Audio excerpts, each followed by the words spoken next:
Welcome back, guys. Today we're going to dive into what I think is a fun one, which is fixing your overactive traps. I remember being maybe like 16 years old and having the chiropractor tell me that I have upper cross syndrome, which to me is kind of like a low IQ way of looking at human movement or like postural assessments. Most people just lack movement variability somewhere. We could get into this whole idea of looking at shoulder mechanics, and what you will see is people that might have, I think down there it said weak serratus, weak rhomboids. Why might that be? Well, it might be that I actually move too much through the ribcage and T-spine, so my scaps don't really get to move, because as they move, I'm also moving through the T-spine. So origin and insertion are always moving.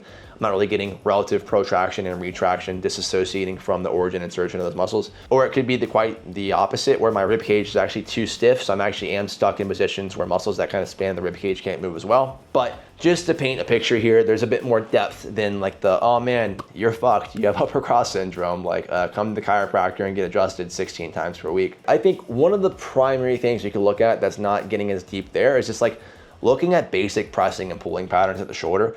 Very often, if I give a client a shoulder press, doesn't matter how they're shaped, doesn't matter how much muscle they have, here, right? We like to press, and even like for pull downs, we like to do pull downs, super abducted arm path. Is this bad for us? Yes, this will give you shoulder cancer. No, kidding, it's fine. More than fine for us. But if we start to look at what the shoulder needs to do, it's like, well, if I'm always here, I'm kind of stuck in this frontal plane. I don't like saying stuck actually, but I'm working a lot in this frontal plane.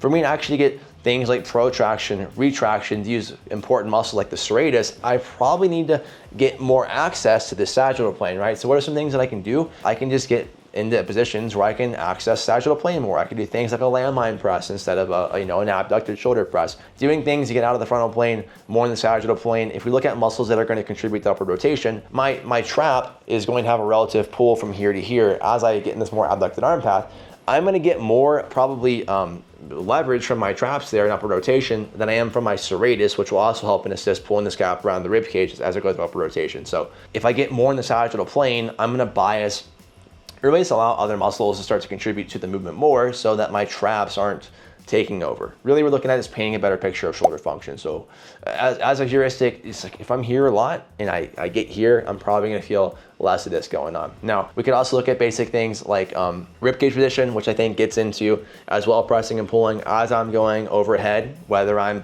abducted, whether I'm in the sagittal plane. Am I actively going through ribcage flare and flexion? Am I trying to flare my ribcage instead of getting overhead? That's gonna be restricting the shoulder a little bit. So instead of moving through the shoulder joint, I'm moving through the rib cage.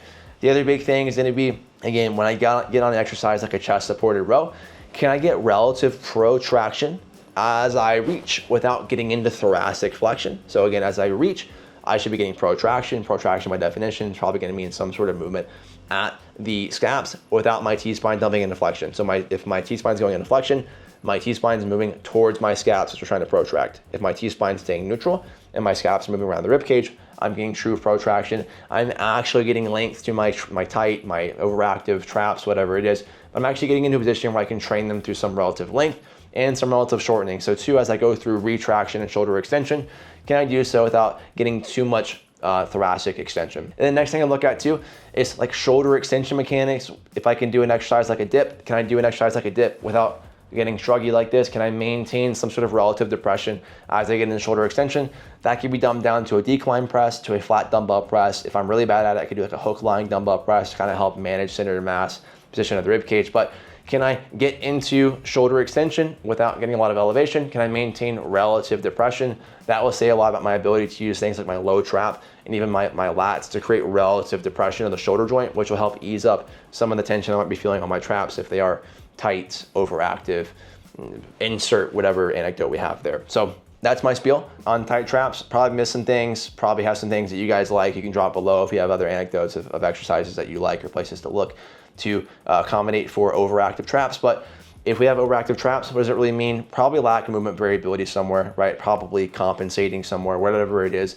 Those are some places that I would look so that we can start to improve how we move and hopefully improve the sensation of overactive or tight traps. As always, please subscribe to the channel if you are a fan of the channel, and I'll see you guys again soon.